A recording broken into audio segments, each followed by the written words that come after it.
Hi everyone, my name is Margo Sakova, and today I will be talking about 5 actionable ways to minimize e-commerce returns. First, let me introduce myself.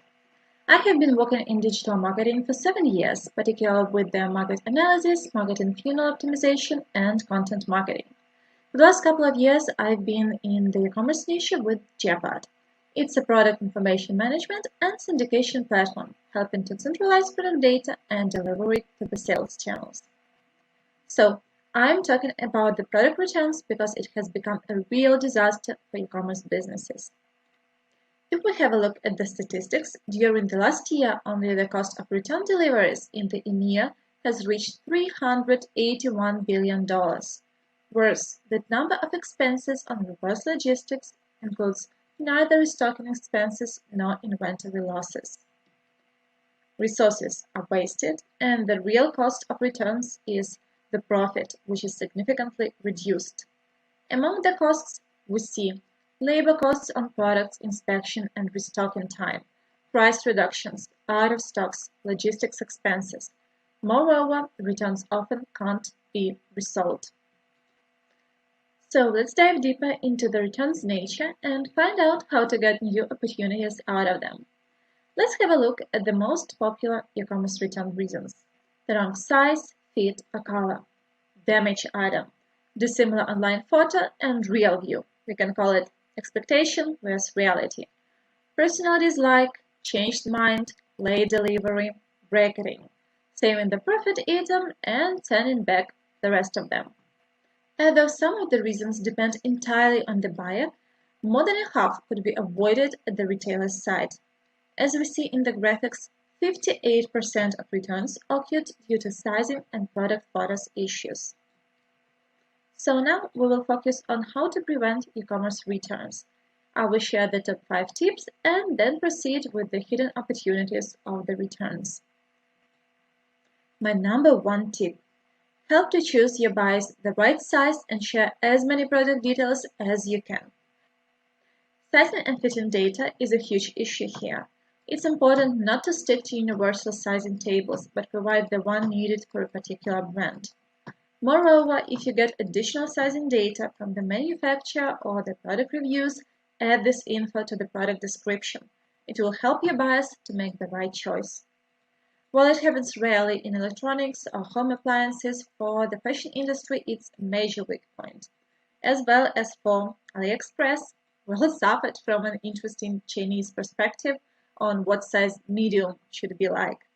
Just make sure to display sizing charts on your product information. Augmented reality could also help to provide a better experience, and not only in fashion. As an example, IKEA has already launched the augmented reality app to help people test how their desired furniture will look inside their houses. The decision-making process differs. You never know which little detail could become crucial for a buyer in choosing the product. It should be a top priority to ensure that all the available product data is accurate and published. The second piece of advice is the following: find a balance between making attractive photos and the real image of a product. Retailers often make their own studio photos to make the products stand out from the crowd, get better SEO rankings, and impress the buyers. It's also a great practice to make both studio and lifestyle photos.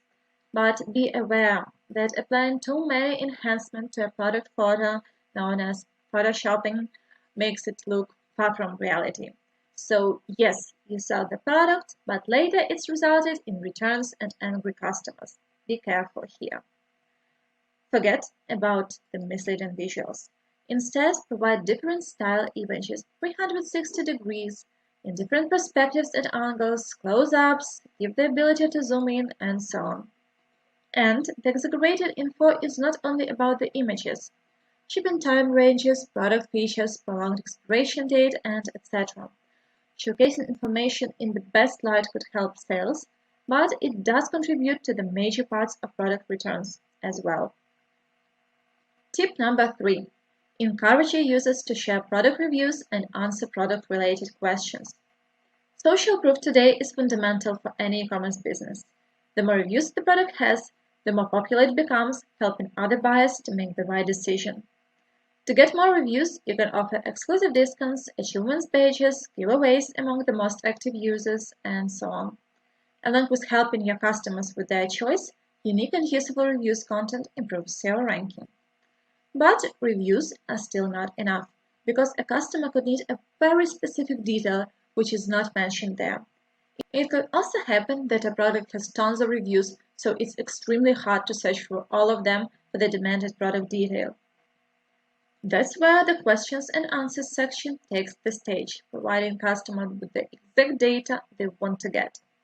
Another benefit here is building trust within the desired item, since the other customers are answering instead of the store, who has a financial incentive here. Tip number 4. Audit your shipments and packaging to prevent damages. If the delivery company breaks your parcel, it doesn't matter how perfect your product and its description are. Keep track of it, and if the damage happens, do your best to make the customers happy.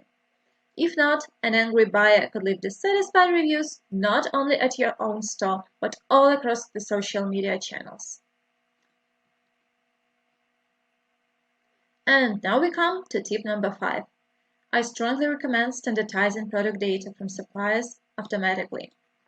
Retailers usually work with a wide range of data sources, taking product content from manufacturers, content providers, data pools, and so on. All of them use their own way to share product information, which is often incomplete within the retailer's needs. To save time on manual work and minimize the risks of mistakes, product content syndication software could be implemented. It will automatically deliver the standardized product information from suppliers directly to your store. Inaccurate product content accounts for more than 20% of product returns in e-commerce. While many factors are hard to control, product content optimization provides businesses with specific tactics to minimize returns. At Gepard, we help with tip number 5, simplifying the work with product data. We automate collecting data from suppliers and help focus on enhancing your content rather than copy-pasting it. Now I'd like to talk about the returned product opportunities. After a buyer decides to give a product back, the fight for the purchase is still not over. The key question here is, are you already offering an alternative product in the process of the return? Customers tend to exchange the items they bought if the following options are available: free shipping for an exchange, similar product alternatives at the store, another size, direct exchange delivery requested online, different color. But be careful with comforting your customers. Serial returners do not sleep. Youngsters tend to be the number one fit in rumors who regularly buy 3 items and return 2 of them just to make their choice. Another challenge here is the wardrober. Wardrobers are the customers buying products to wear once with no intention of keeping them afterward. They are just taking advantage of too loose return policies. Some companies ban such customers, so optimize your return workflow carefully. Now let's come again on the positive side. Shoppers return 15 to 30% of what they buy online, but only 5 to 10% of what they purchase in store. One more successful tactic is to encourage your customers to return goods in store. You could do it by offering more attractive conditions. Product return statistics shows that buyers who get satisfied with their returning experience at the offline store tend to buy more products that were not planned at all, purchase planned items, take a replacement product, exchange due to color or size. It's also quite a useful tip for retailers to replicate some physical store elements at their online stores. Suggested items are where to get started on this road. So, to summarize, number 1, share as many product details as you can. Number 2, balance between attractive images and reality. Number 3, encourage users to share product reviews and answer questions. Number 4, audit your shipments and packaging to prevent damages. And number 5, standardize product data from suppliers automatically. So that's all from me. Thank you very much for listening today. If you got any questions or would like to share your own experience, feel free to contact me via email or LinkedIn. At the end, I wish you to be transparent about your product returns policy. Be flexible. With the retailer, customers love to come back again and again and turn your returns into earns.